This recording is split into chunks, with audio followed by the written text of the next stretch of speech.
Hello बच्चों, आपका बहुत बहुत स्वागत है हमारे सीपी लेक्चर में।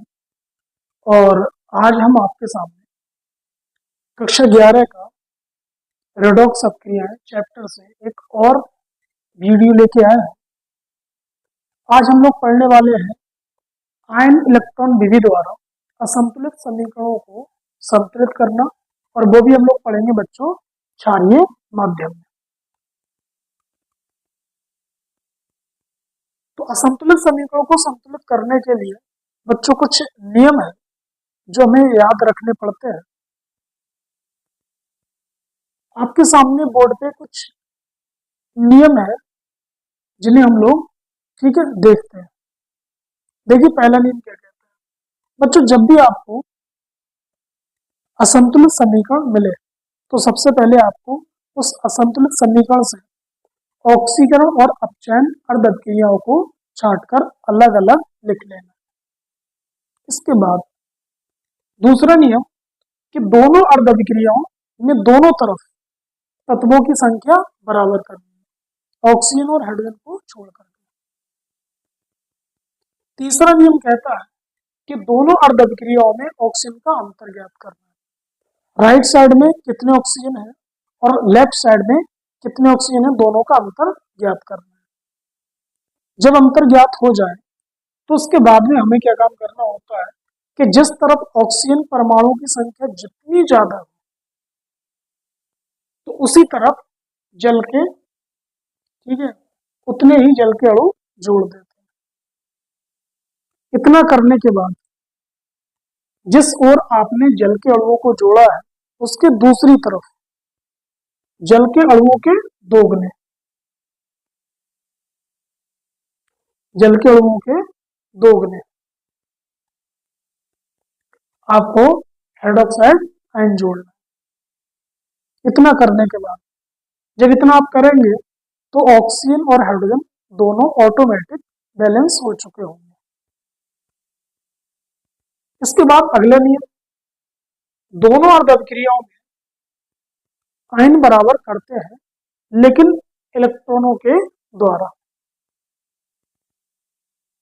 अगला नियम है बच्चों कि दोनों अर्ध अभिक्रियाओं में इलेक्ट्रॉनों की संख्या जब बराबर हो जाए तब इलेक्ट्रॉनों को बराबर करते हैं। उन्हें बराबर करने के लिए हमें उचित संख्या से गुणा करनी होती है। इसके बाद में जब इलेक्ट्रॉन बराबर हो जाए ठीक है तब इलेक्ट्रॉनों को एक दूसरे से निरस्त करके और दोनों अर्ध अभिक्रियाओं को जोड़ के लिखते हैं तो हमें संतुलित समीकरण प्राप्त होती है।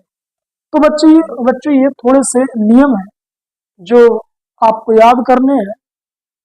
जब इन नियमों को आप लोग याद कर लेंगे ठीक है, और मैं मानता हूँ हो सकता है ये नियम आपको अभी समझ में ना आए, हम लोग अभी इसका ठीक है कुछ एग्जाम्पल करेंगे, इन नियमों को लगाएंगे तो ये आपको अच्छे से समझ में आएंगे। पहले आप इनको नोट कर लीजिए।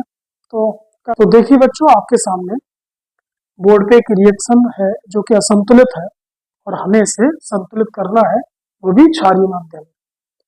तो आइए सबसे पहले ठीक है हम लोग ऑक्सीकरण और अपचयन अभिक्रियाओं को छांट करके अलग करते हैं। तो ब्रोमीन को आप ठीक है ब्रोमीन को आप ब्रोमाइड आयन के साथ Br2 और ये रहा ब्रोमाइड आयन इसके साथ, मतलब ठीक है इस ब्रोमीन को ब्रोमाइड आयन के साथ ठीक है इसके साथ आप लिख लीजिए। फिर इसी को आप ठीक है इस ऋणायन के साथ BrO3 माइनस के साथ इसके साथ आप इसको लिख लीजिए। देखिए बच्चों, अगर किसी पदार्थ की ऑक्सीजन संख्या में अगले चल के वृद्धि होती है तो उसका ऑक्सीकरण हो रहा होता है। तो इस प्रकार की अभिक्रिया को हम लोग कहते हैं ऑक्सीकरण अर्ध अभिक्रिया। जब किसी पदार्थ की ऑक्सीजन संख्या में कमी हो रही होती है अगले चल के तो इस प्रकार की अभिक्रिया को हम लोग कहते हैं अपचयन अर्ध अभिक्रिया। ये ब्रोमीन की यहाँ पर ऑक्सीजन संख्या 0 है, ब्रोमीन की ऑक्सीजन संख्या 0 है। इधर ब्रोमीन पे जो चार्ज है बच्चों वो माइनस है, तो यहाँ पर 0 से माइनस हुआ अर्थात ऑक्सीजन संख्या में कमी हुई, तो हम लोग इसको बोलेंगे अपचयन, अर्धक क्रिया, अपचयन अर्ध अपक्रिया। जब बच्चों ये अपचयन अर्ध अपक्रिया है तो ये ऑक्सीकरण अभिक्रिया होगी।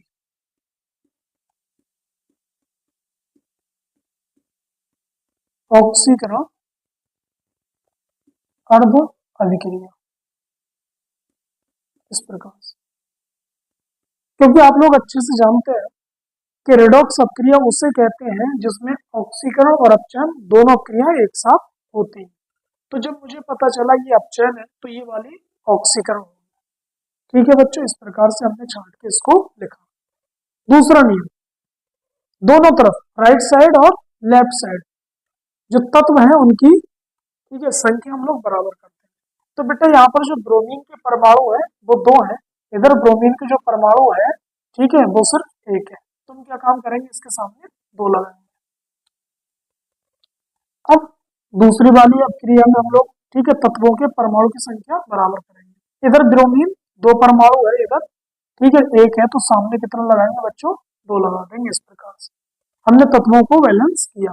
इसके बाद में ऑक्सीजन का अंतर चेक करेंगे। इसमें तो बच्चों ऑक्सीजन नहीं दे रखा है, लेकिन दूसरी वाली अपक्रिया में ऑक्सीजन दे रखा है। तो बच्चों ध्यान दें, यहाँ पर जो ऑक्सीजन की संख्या है वो 6 है, 3 दूनी 6। यहाँ पर ऑक्सीजन 6 है। तो नियम कहता है कि जिस तरफ जितने ऑक्सीजन ज्यादा होते हैं तो उसी तरफ हम लोग, ठीक है, ऑक्सीजन के बराबर जल के अणु जोड़ते हैं। तो यहाँ जोड़ेंगे हम लोग 6H2, क्योंकि 3 दूनी 6 ऑक्सीजन।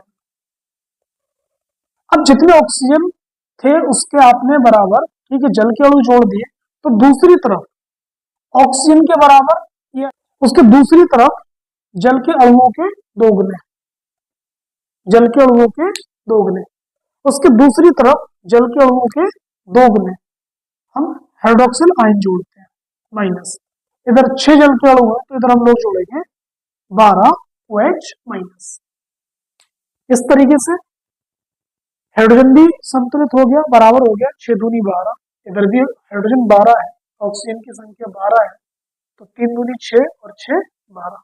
इस प्रकार से हमने ऑक्सीजन और हाइड्रोजन दोनों को बैलेंस किया। अगला पॉइंट ये कहता है कि दोनों अर्धक क्रियाओं में हम लोग आयन को बराबर करते हैं। बच्चों इधर जो ऋणायन है वो 2 है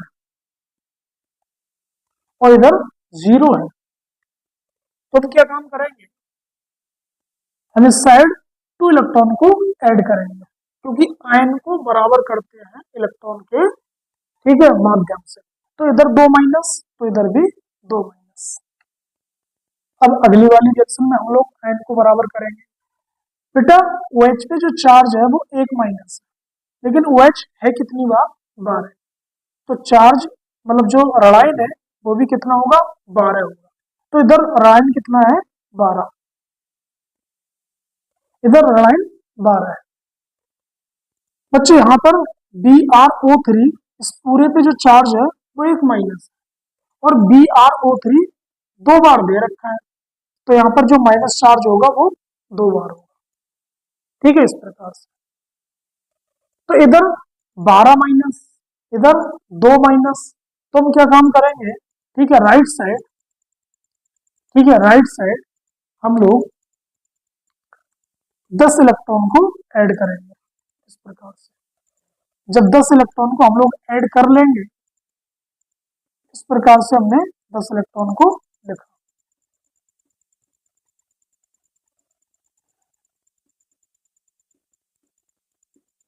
तो इसको इधर बढ़ा देते हैं।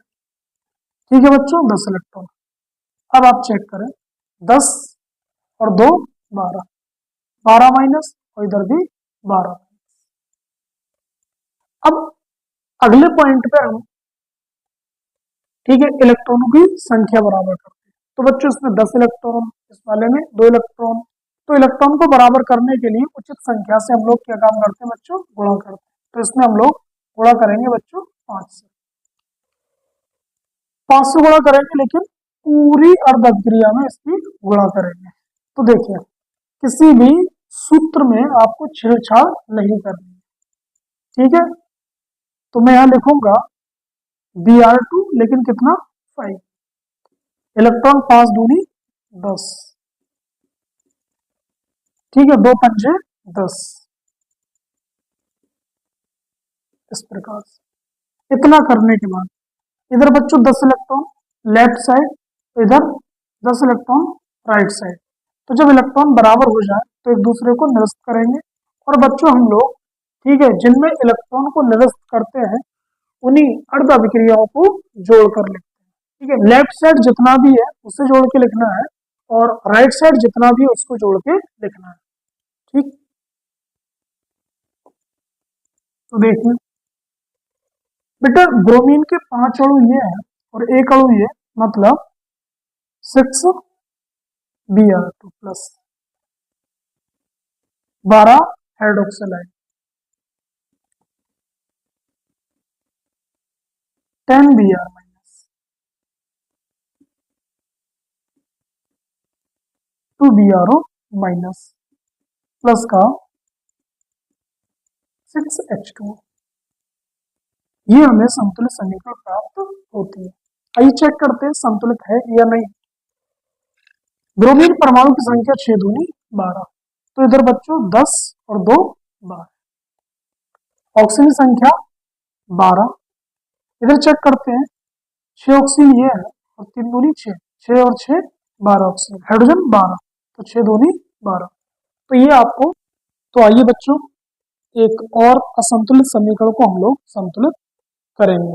देखिए सबसे पहले आप लोग ऑक्सीकरण अपचयन अभिक्रियाओं को छांटकर अलग लिखें।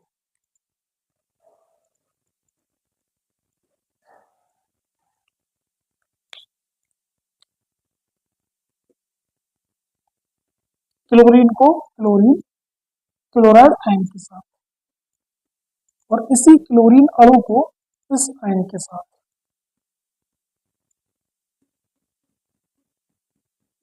इस प्रकार से। बच्चों फिर से इसकी ऑक्सीजन संख्या 0, इधर माइनस, तो ऑक्सीजन संख्या में क्या हो रही है बच्चों, कमी। जब कमी होती है तो अपचयन हो रहा होता है, तो इसको हम लोग बोलेंगे अपचयन अर्ध अभिक्रिया। जब ये अपचयन है तो दूसरी वाली अभिक्रिया ऑक्सीकरण होगी।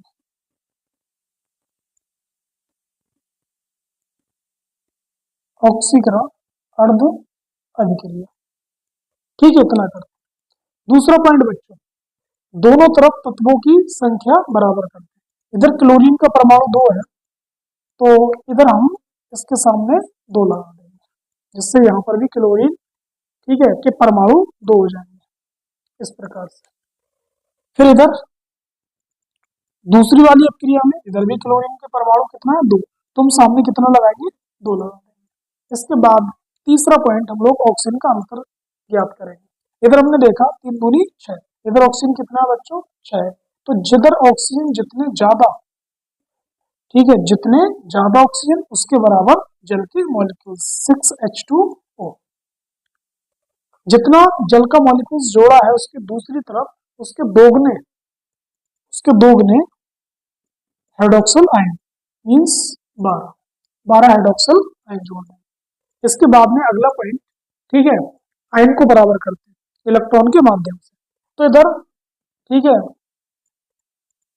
2 माइनस है, ठीक है, 2 ऋणायन है, तुम इधर 2 इलेक्ट्रॉन को ऐड करेंगे, 2 माइनस और ये 2 माइनस, ठीक है बच्चों, इस प्रकार से। अब इधर चेक करते हैं, इधर इस पूरे पे चार्ज 1 माइनस है, लेकिन ये 2 बार दिया है तो ये चार्ज कितना होगा, 2 माइनस होगा, तो इधर 2 माइनस, इधर, ठीक है, ये OH पे 1 माइनस चार्ज है और ये कितने बार दिया, 12 बार दिया है, तो इस पे चार्ज क्या होगा, 12। तो इधर 2 माइनस है, इधर 12 माइनस है, ठीक है, तो इधर हम लोग क्या काम करेंगे, ठीक है, 10 इलेक्ट्रॉन को इस प्रकार से ऐड कर लेंगे। 10 इलेक्ट्रॉन को ऐड करने के बाद में 10 माइनस और 2 माइनस, 10 2 12 माइनस, इधर भी 12 माइनस, इस प्रकार से ये हो जाएगा। अब बच्चों इलेक्ट्रॉन को बराबर करते हैं, ठीक है, बराबर करने के लिए उचित संख्या से गुणा कर लेंगे। तो इधर 10 इलेक्ट्रॉन है, इधर 2 इलेक्ट्रॉन है, तो हम लोग इसमें 5 से गुणा करेंगे, ठीक है, तो कर लीजिए, इस प्रकार से हम लोग गुणा करेंगे। देखिए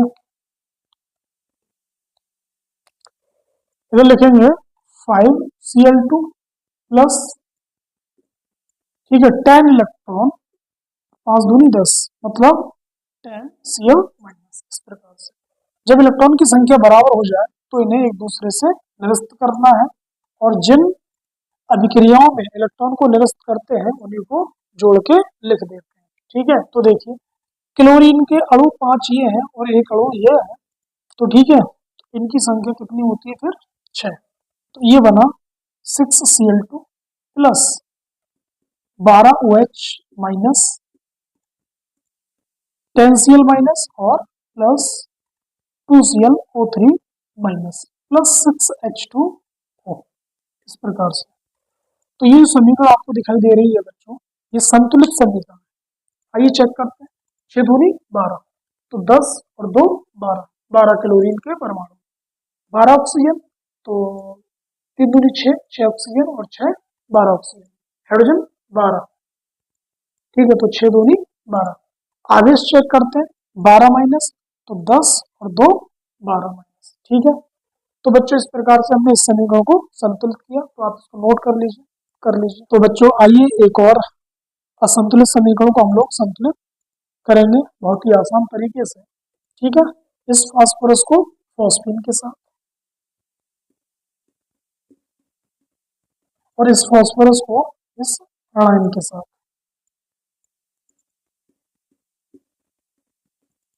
इस प्रकार से लिख लें। फिर इसके बाद में हम लोग चेक कर लें कि कौन सी अपक्रिया ऑक्सीकरण है और कौन सी अपचयन है।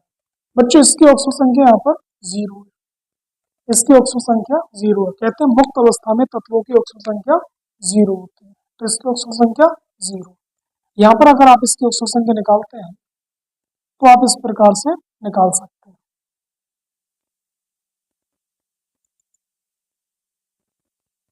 ठीक है। जिसकी ऑक्सीजन संख्या निकालनी है उसको x मान लेंगे।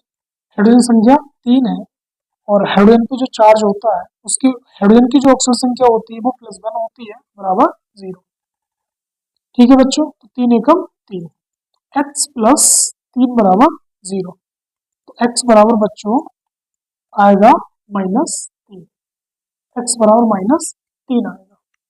तो यहाँ पर जो फॉस्फोरस की ऑक्सीजन संख्या है बच्चों वो 3, इसका मतलब ये वाली जो अपक्रिया आपको दिखाई दे रही है, ठीक है, ये है अपचयन अर्ध अभिक्रिया। जब बच्चों ये अपचयन अर्ध अभिक्रिया है तो ये ऑक्सीकरण अभिक्रिया होगी, ऑक्सीकरण अर्ध अभिक्रिया, ठीक है। तो हमने जाना कि कौन सी अपक्रिया ऑक्सीकरण और कौन सी अपचयन, ठीक। सॉरी, दूसरा नियम बच्चों, तत्वों की संख्या बराबर करें। इधर फास्फोरस 1 है तो इधर भी 1 है, हाइड्रोजन को बराबर करें। देखिए ध्यान से बच्चों, ये नियम से थोड़ा हट के रिएक्शन है, हम लोग इसको हाइड्रोजन को किस प्रकार से बैलेंस करेंगे, देखिए ध्यान से। एक H और एक OH दोनों जब मिलते हैं तो जल का एक अणु बनता है। 2H और 2OH जब मिलेंगे तो जल के 2 अणु बनेंगे। 3H और 3OH जब मिलेंगे तो जल के, ठीक है, तो जल के 3 अणु बनते हैं। तो इसी प्रकार से हम लोग ध्यान देंगे बच्चों, इधर 3 हाइड्रोजन का परमाणु है तो हम लोग इधर क्या काम करेंगे, 3OH जोड़ेंगे। 3OH 3H, ठीक है, ये मिलकर के बनाएंगे बच्चों, ठीक है, 3H2O। इससे क्या फायदा होगा, 3 दूनी 6, 3 और 3 6 हाइड्रोजन, 3 ऑक्सीजन, तो इधर भी 3 ऑक्सीजन। इस तरीके से बच्चों, ठीक है, हम लोग हाइड्रोजन को बैलेंस करेंगे। इसके बाद हम लोग, ठीक है, ऑक्सीकरण अर्ध अभिक्रिया में परमाणु को बराबर करते हैं। इधर फास्फोरस 1 है तो इधर भी 1 है बच्चों, इधर H 2 है और OH 2 है, तो हम क्या काम करेंगे, इसके दूसरी ओर, ठीक है, 2 OH है, इस प्रकार से जोड़ देंगे, जिससे क्या हो जाएगा, 2 हाइड्रोजन पूरा हो जाएगा और 2 ऑक्सीजन पूरा हो जाएगा। अब इसके अलावा हम लोग लास्ट में क्या काम करते हैं, ठीक है, आयन बराबर करते हैं। तो बच्चों इधर 3 माइनस है, ठीक है, 3 ऋणायन है और इधर कोई ऋणायन नहीं, तो बराबर करने के लिए आयन को हम लोग क्या काम करेंगे, 3 इलेक्ट्रॉन ऐसे करके इधर जोड़ेंगे, जिससे 3 माइनस इधर हो जाएगा, 3 माइनस इधर पहले से था। अब इस वाले में हम लोग बराबर करते हैं, 2 माइनस मतलब 2, ठीक है, ऋणायन इधर है और एक ऋणायन इधर है। ये जो चार्ज आपको दिखाई दे रहा है ये पूरे पर है, तो 2 ऋणायन इधर है, एक ऋणायन इधर है, तो हम क्या काम करेंगे, एक इलेक्ट्रॉन इधर जोड़ देंगे, तभी 2 ऋणायन, ठीक है, 2 एक तरीके से ऋणायन इधर हो जाएगा और 2 ऋणायन ये हो जाएगा। अब लास्ट में क्या काम करते हैं, इलेक्ट्रॉन की संख्या बराबर करते हैं। इधर 3 इलेक्ट्रॉन है बच्चों, इधर 1 इलेक्ट्रॉन है, तो हम लोग इसमें, ठीक है, 3 से गुणा करेंगे। जब 3 से गुणा करेंगे, ठीक है, तो हमें प्राप्त होगा 3p प्लस 3 दूनी 6 OH और 3H2 PO2 माइनस और 3 एकम 3 इलेक्ट्रॉन। जब इलेक्ट्रॉन की संख्या बराबर हो जाए तो हम एक दूसरे को उनको निरस्त कर देते हैं। अब बच्चों, ठीक है, राइट साइड का और लेफ्ट साइड का, ठीक है, हम लोग जोड़ के लिखते हैं और संतुलित समीकरण हमें प्राप्त होती है। तो देखिए, जिनमें आपने इलेक्ट्रॉन को एक दूसरे से निरस्त किया है उन्हीं अर्धअभिक्रियाओं को जोड़ के लिखना है। तो बच्चों 3p इधर और 1p इधर, तो कितना हो जाएगा, ठीक है, 4p, फिर प्लस। अब ध्यान देना बच्चों, यहाँ पर 6 हाइड्रोक्सिल है और इसमें 3 हाइड्रोक्सिल है, ठीक है, 3 राइट साइड है और 6 लेफ्ट साइड है, तो इधर बचेगा 3OH माइनस, 3OH से 3OH कैंसिल। अब बच्चों, ठीक है, जल पे हम लोग ध्यान देंगे, इधर जल के अणु, ठीक है, कितने हैं, 3 है, तो 3 है, तो इधर लिखेंगे हम लोग 3H2O और राइट साइड कोई भी जल का अणु नहीं, कोई भी जल का अणु नहीं, तो जल के तीनों अणुओं को हम, ठीक है, इस प्रकार से लिखेंगे, फिर तीर का निशान लगा दीजिए, फिर आएगा PH3, फिर आपका 3H2PO2 माइनस, ठीक। ये हमें जो समीकरण प्राप्त हुई है ये संतुलित समीकरण। आइए चेक करते हैं बेटा, फास्फोरस के 4 परमाणु ये, तो एक परमाणु ये और 3 ये, अर्थात 4 परमाणु। हाइड्रोजन चेक करते हैं, 3 दूनी 6 और 3 9, 3 दूनी 6 और 3 9 हाइड्रोजन के परमाणु। ऑक्सीजन चेक करते हैं, 3 ऑक्सीजन ये रहा और 3 ऑक्सीजन ये, बच्चों 6 ऑक्सीजन, तो 3 दूनी 6 ऑक्सीजन। आयन चेक करते हैं, 3 निगेटिव चार्ज ये है और 3 निगेटिव चार्ज ये है, ठीक है। इस प्रकार से जो हमें समीकरण प्राप्त हुई है ये संतुलित समीकरण है। तो उम्मीद करते हैं कि ये आप जरूर असंतुलित समीकरणों को संतुलित करना सीख गए होंगे, ठीक है। तो बस आज के लिए बस इतना ही, धन्यवाद।